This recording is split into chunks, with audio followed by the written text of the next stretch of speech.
سلااوان لێبێت وەم کاتتان باش. ئەمڕۆ لە سنتەری قەزای ناوەندی سۆران نەخۆشخانەیەکی تایبەت بە ناوی هێلاف دەکرێتەوە کە تایبەتە بە خانەوادەی سەربەرزی شەیدانی شەڕی داعش. لێرە بەرپرسی لە قیداوە بەڕوبەری گشتی تەندروستی سۆران بەرپرسانی تری حزبی و حکومی ئامادەیان هەیە. پاشکەمێکی تر لێرە لەبارەی گرنگی کردنەوەی ئەم نەخۆشخانەیە کۆمەڵێک چەند وتارێک پێشکەش دەکرێن.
بەناوی خوای گەورە و میهرەبان سەرەتا بە خێراتی هەمولایتان دەکەین.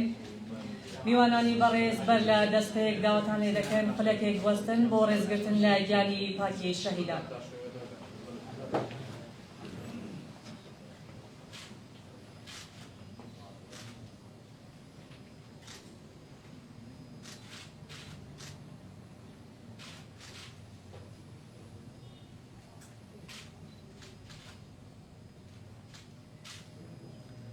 تکایە بفەرمون.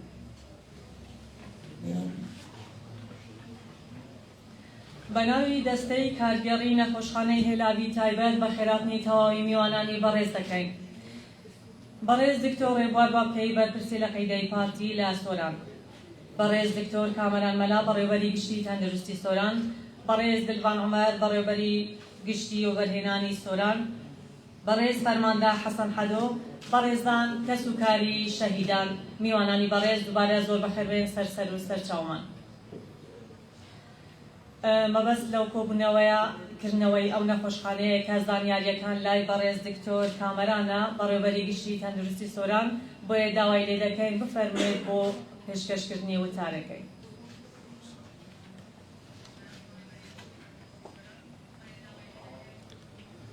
بەناوی خوای گەورە و میهرەبان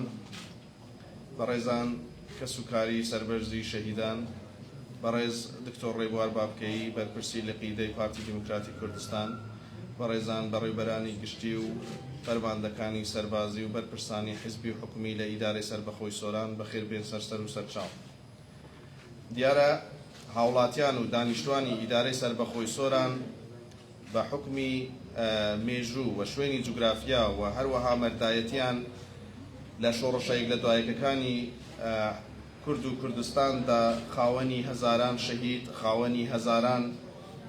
پێشمەرگە و هەزاران گیانفیداینە کە هەموو جار بۆ پاراستنی کوردستانمان بە خوێن بەشداریان کردووە و دەبینین کە حکوومەتی هەرێمی کوردستان بەرهەمی خوێنی پاکی شەهیدانە. بۆیە دەبینین کە کابینەیەک لە دوایەکەکانی حکوومەتی هەرێمی کوردستان هەموو جار جەخت لەوە دەکاتەوە کە کار ئاسانی بکرێت و هەموو جۆرە خزمەتگوزاریە کە پێویست بێت بۆ کەسوکاری سەربەرزی شەهیدان و ئەنفالکراوەکان دەستەبەر بکرێت و لە دوایین بڕیاردا لە کابینەی نۆمی حکوومەتی هەرێمی کوردستان لەسەر فەرمانی بەڕێز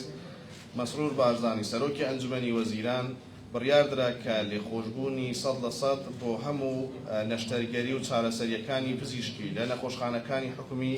ئەنجام بدرێت و ئێمە وەکو وەزارەتی تەندروستی چاوەڕێی دەرکردنی هەندێک ڕێنەماییترین لە ئەنجومەنی وەزیران بۆ ئەوەی بودجەیەکی تایبەتمان بۆ دابین بکرێت کە بتوانین هەموو خزمەتگوزاریە تەندروستیەکان بۆ کەسوکاری سەربەرزی شەهیدان لە هەموو کوردستان دابین بکەین و بتوانین تا ڕادەیەک خزمەت بە کەس و کاری شەهیدان بکەین. دیارە ماوەیەک بەر لە ئێستا ڕێکخراوی سیمبولی شەهیدان سەردانی بەڕێوەبەرایەتی گشتی تەندروستی سۆرانیان کرد و کۆمەڵی پێشنیاریان لە بابەتی خزمەتکردنی لە بواری کەرتی تەندروستی بۆ کەس و کاری سەربەرزی شەهیدان بە ئێمەدا. بۆ ئێمە ڕاستەوخۆ پەیوەندیمان بە کۆمەڵێک نەخۆشخانە و سەنتەری پزیشکی و کۆمەلگای پزیشکی کرد کە لەم پرۆژەیە بەشدار بن و دەبینین کە ئەمڕۆ بە خۆشحاڵیەوە لە نەخۆشخانەی هێلاوی تایبەت کە وەکو یەکەم شوێن بەشدار بۆ لەو پرۆژە کە ئەمڕۆ لێرەینە کە هەموو ئەو پزیشکە بەڕێزانەی کە لێرە بەشدارن لەو نەخۆشخانەیە لەمە بۆ دووە نەخۆشەکان بە شێوەیەکی بێ بەرامبەر دەبین و هەموو تاقیگەکان پشتینە تاقیگەکان بە شێوەیەکی 160 داشکاندنی بۆ دەکرێت. بۆیە لێرە زۆر سپاسی بە ڕێزان دکتۆر حەمرین و دکتۆر عەبدولسەلام دەکەم کە خاوەنی ئەم نەخۆشخانەیەنە و هیوادارین کە پزیشکانی تر لە سنووری ئیداری سەربەخۆی سۆران بەشدار بن لەم پرۆژەیە و بتوانین ئەم پرۆژەی کە بە قۆناغی یەکەم بۆ کەسوکاری سەربەرزی شەهیدانی شەڕی داعشە بەرفراوانی بکەین بۆەوەی سەرجەم شەهیدەکانی کورد و کوردستان بگریتەوە لە سنووری ئیداری سەربەخۆی سۆران و بتوانین بەرفراوانتری بکەین بۆی بتوانین لە هەموو قەزا و ناحەکانی ئیداری سەربەخۆی سۆران خزمەت پێشکەش بە کەسوکاری سەربەرزی شەهیدان بکەین. ئێمە وەکو بەڕێوەبەراتی گشتی تەندروستی سۆران هەموو ئاسانکاریەک دەکەین بۆ بەرفراوانکردنی ئەم پرۆژەیە و هەروەکو ئێوە دەزانن کە دوای هێنانەکایەوەی بەڕێوەبەراتی گشتی تەندروستی سۆران پێشکەوتنێکی بەرچاو لە کەرتی تەندروستی ئەنجام درراوە چ لە ڕووی دابینکردنی ئامێر و پێداویستی پزیشکی تایبەت چ لە ڕووی زیادکردنی خزمەتگوزاریە تەندروستی جۆراوجۆرەکان لە ڕووی جوهۆنیەتی و لە ڕووی چەندایەتی لەسەرجەم نەخۆشخانەکانی ئیدارەی سەربەخۆی سۆران. بۆیە لە هاوڵاتیانمان با دڵنیا بنەوەی لە ساڵانی داهاتوو پرۆژەی باشتر کاری باشتر لە هەموو بوارەکانی کەرتی تەندروستی دەخەینە خزمەت هاوڵاتیانەوە. لێرەوە دووبارە زۆر سپاسی ڕێکخراوی سیمبولی شەهیدان دەکەم کە هەستان بەو کارە و هیواخوازم بەردەوام بن لەو کارە جوانانە بۆی بتوانین تا ڕادەیەک خزمەتی کەسوکاری سەربەرزی شەهیدان بکەین. کوردستانمان هەر ئاوەدان بێت. زۆر زۆر سپاس.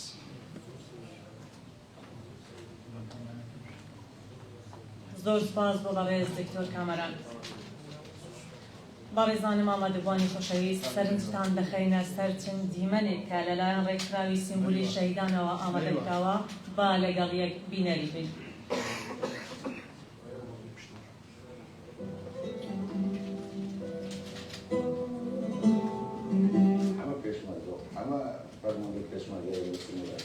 وعده وصاحب وعد فوقه عايز يعطي الكرة جماعة رسالتنا اخونا عمرنا اخونا هنروح عند التنمية اخونا عمرنا اخونا هنقوش حد يستنى حاجة حد كان بقول بالفجر حاجة تقول من غير تربوز بمان ونمان ما يعني جيانيش خوش ايتون سردلندي جدا وسردلندي جدا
چند پشمرگیت ما کو شهید روی آواسی که فرمانده بود فرمانده خود پشمرگی جدا دانه میتونه خوب فرمانده نظام میتونه خدمت کار پشمرگی نظام میتونه بونده هم کاری هم میتونه کاری هرچی چون میتونیش خودی خوب میتونیش الله جو بحث بیا بعد هنده مرال پشمرگی وقتی ببینید مسئول و فرمانده و پنج تو شهر کردن طبعا پشمرگی زیاد شد.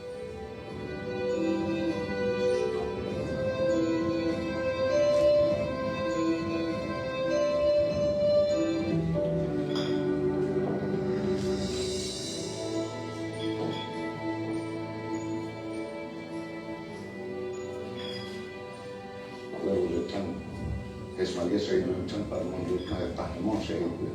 وەی گەڵوان جەنۆبی وحید بۆکوزی وعمل محمد خوف السلوی وصباح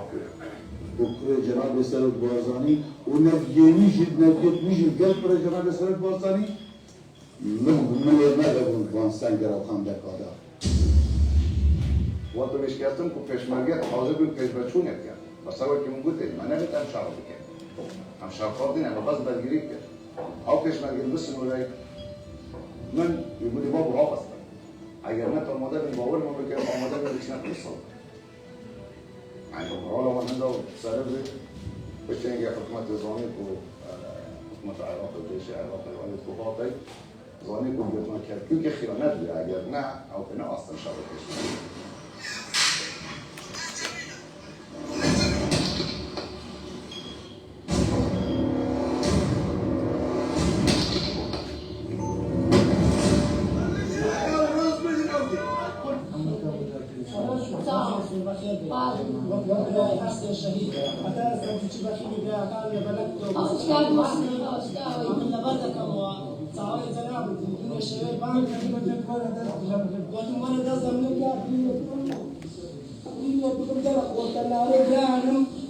جلب أعضائي هرس برامة تنشت خوب شهيد بندرس عمل هر دستنا ده حتى آخر في شك شغل كيف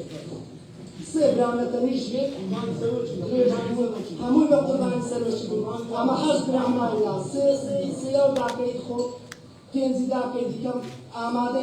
لكنا وخارج بستان وعضاء بستان سرو مصر بارزاني هر همو ما خيمي خما بجرون جەنگ کۆتایی دێت و سەرکردەکان تەوخە لەگەڵ یەکتر دەکەن. تەنها ئەو ئافرەتە بەتەمەنە دەمێنێتەوە کە چاوەڕێی کوڕە شەهیدەکەی دەکات. ئەو خانمە دەمێنێتەوە کە چاوەڕێی هاوسەرە ئازیزەکەیەتی. ئەو منداڵانە دەبێتەوە کە چاوەڕێی باوکە پاڵەوانەکەیان دەکەن. من نازانم چی نیشتیمانی فرۆشت. بەڵام بینیم كل شيء بالضبط ساعات كده ديني وساعات ديني هذا سيلفوني موسيقى دينك محمود يخرج تردد ما بقدر شيء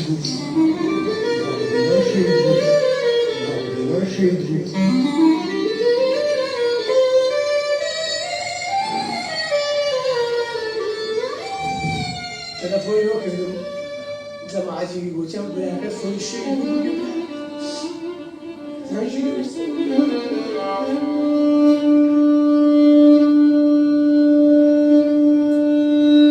خدمتكردني خانواده الشهيد خدمتكردني منداڵە الشهيد هەرچەند دوور بێری سەرشاری من سەربڵندیە چەند ڕۆژێکە خۆم لە تەماشاکردنی ئەو وێنەیە نادەدەم بۆ ئەوەی خۆم لە نووسی لەسەر وێنەکە بدەچمەوە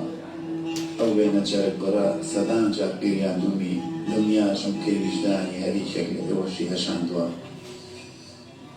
بە ئاساترین وێنەیە تا ئێستا بینیوێتم بەو بێدەنجی قسە دەکات هاوار دەکات داد لەدەست بێدادی دەکات بەس ئەمزانی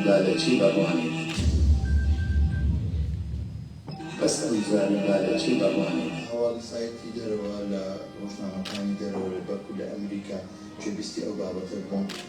چەندین داستان لە چاوی ئەم شەهیدە دروست بوو لە کاتی بەرەوەی کەشێ بووێ بەڵام ئێوە بە تەحبیری خۆتان کە لە نزیکەوە وەکو خانەوادەکەی چ تەحبیرێک لە بینینی چاوی ئەم شەهیدە دەکەن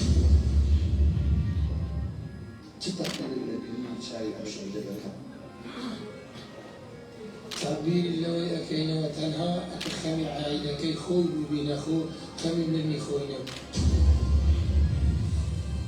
تنها أكخمي عائلكي خوي ببين خو خمي مني خوينا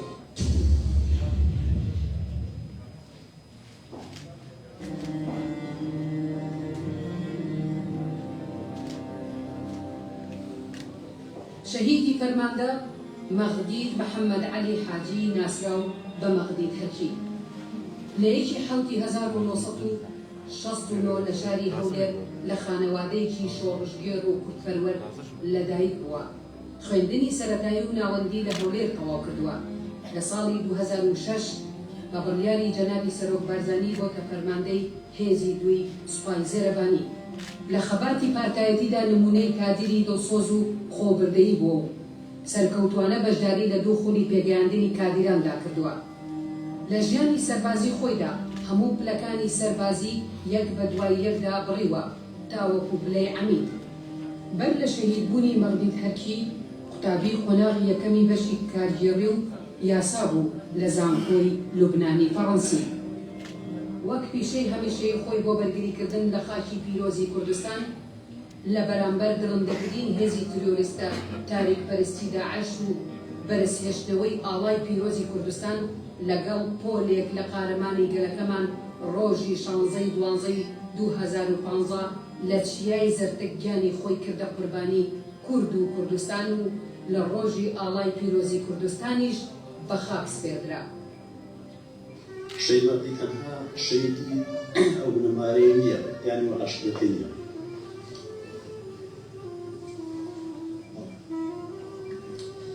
شەیدی هەموومان، شەیدی هەموومان.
بەڵێزان ئەوەی بینیتان ئەمڕۆ نەخۆشخانەیەک بوو کە تایبەتە بە پێشوازیکردن لە خانوادەی سەربەرزی شەیدانی شەڕی داعش لێرە وەک بەڕێوەبەری گشتی تەندروستۆران دکتۆر کامەران مەلا محەممەد شێروانی ئاماژەی بۆ کرد کە 160 ئەو پشکنینانە یاخود هەر کەسێک لە کەسوکاری بڵێم خانوادەی سەربەرز شەیدان بێتە ئەم نەخۆشخانە تایبەتە 160 پارەکەی لێوەرناگیرێت. دەمەوێت ئاماژە بۆ بکەم لە شەڕی ڕوبەڕۆبوونەوە لەگەڵ تیرۆریستانی داعش لە کالە ساڵی 2014 دەستی پێکرد تا تێکشکانی شەڕی داعش بە سەرۆکایەتی سەرۆک بارزانی ئیدارەی سربەخۆی سۆران 132 شەهیدی بەخشی لە پێناو خاچی کوردستان و بە دەیان برینداریش لە ئیدارەی سربەخۆی سۆران هەبوون. هەر بۆیش ئەمڕۆ بەڕێوەبەری گشتی تەندروستۆران زەختی لە خزمەتکردنی کەسوکاری شەیدانی شەڕی داعش کرد. لێرە ڤیدیۆیەک لەلایەن ڕێکخراوی سیمبولی شەیدانیش ئامادەکرا بوو کە باسی لە قارەمانیەتی هێزەکانی پێشمەرگە کرد لە ڕوبەڕووبوونەوە لەگەڵ داعش. بەڵێ